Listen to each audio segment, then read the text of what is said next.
জল ছাড়া এই কাঁচা কুমড়োর রেসিপিটা দেখতে যতটা লোভনীয়, স্বাদ হবে অতুলনীয়। অবশ্যই একবার ট্রাই করবেন এই টক মিষ্টি এই রেসিপিটা। প্রথম থেকে শেষ পর্যন্ত দেখবেন প্লিজ। এখানে আমি নিয়েছি একটা ছোট কুমড়ো, কচি দেখে একটা কুমড়ো নিয়েছি একটা আম, আর নিয়েছি একটা বড় পেঁয়াজ। প্রথমে কুমড়োটাকে আমি কুচি কুচি করে ডুমো ডুমো করে কেটে নেব। এখানে কচি দেখে কুমড়োটা নিতে হবে, তাহলে এই রেসিপিটা খুব ভালো হবে।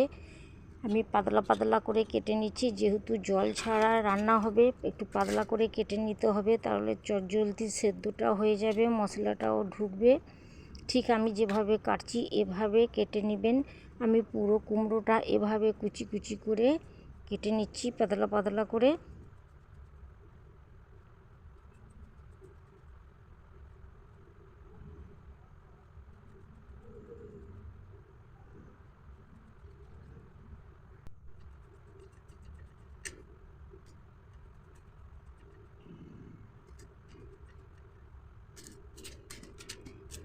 পুরো কুমড়োটা কাটা হয়ে গেছে, এবার পেঁয়াজও পাতলা পাতলা করে কেটে নিচ্ছি। সমস্ত উপকরণগুলো আমি পাতলা পাতলা করে কেটে নেব।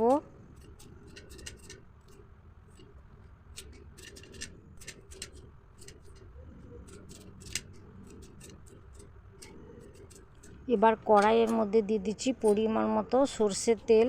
তেলটা গরম হয়ে গেছে, দিয়ে দিচ্ছি একটা শুকনো লঙ্কার 5 ফোড়ন ভেজে নিচ্ছি।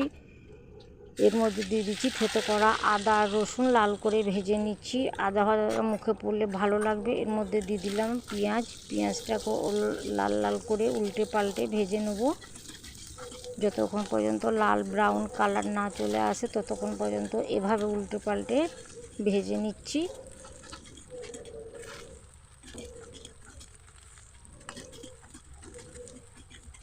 পেঁয়াজ ভাজা হয়ে গেছে, এবার দিয়ে দিচ্ছি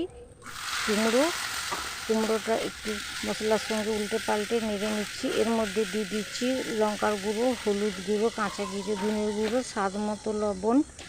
আবারও নেড়ে নিচ্ছি আর ঢাকনা দিয়ে ঢেকে দিচ্ছি। গ্যাসের ফ্লেমটা লো টু মিডিয়াম করে রাখছি। ঢাকনা দিয়ে ঢেকে ঢেকে কুমড়োটাকে সেদ্ধ করে নেব। কুমড়ো সেদ্ধ হয়ে গেছে, এবার দিয়ে দিচ্ছি কুচনো আম কুচি দিয়ে দিচ্ছি স্বাদ মতো চিনি। আবারও ঢেকে দিচ্ছি। ঢাকনা খুলে খুলে একবার করে ঢেকে দেবো। এভাবে একবার করে নেড়ে নিচ্ছি, আবারও ঢেকে দিচ্ছি।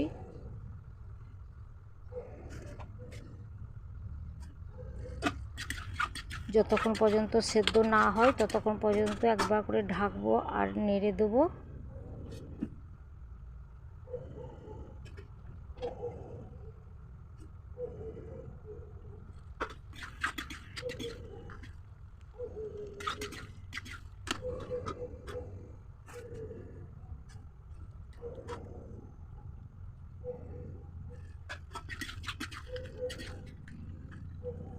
এবার আম সেদ্ধ হয়ে গেছে, দিয়ে দিচ্ছি কাঁচা লঙ্কা চেরা আর দিয়ে দিচ্ছি বিট লবণ, আর ওপর থেকে ছড়িয়ে দিচ্ছি ধনে পাতা কুচি।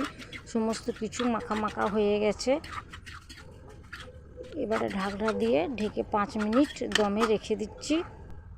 গরম গরম ভাত রুটি সঙ্গে পরিবেশন করুন। আর ভালো লাগলে লাইক শেয়ার সাবস্ক্রাইব করে আমাকে সাপোর্ট করুন। সবাই ভালো থাকুন, সুস্থ থাকুন। আজকের মতো আসি, আবারও দেখা হবে নতুন একটা রেসিপি নিয়ে। আল্লাহ হাফেজ।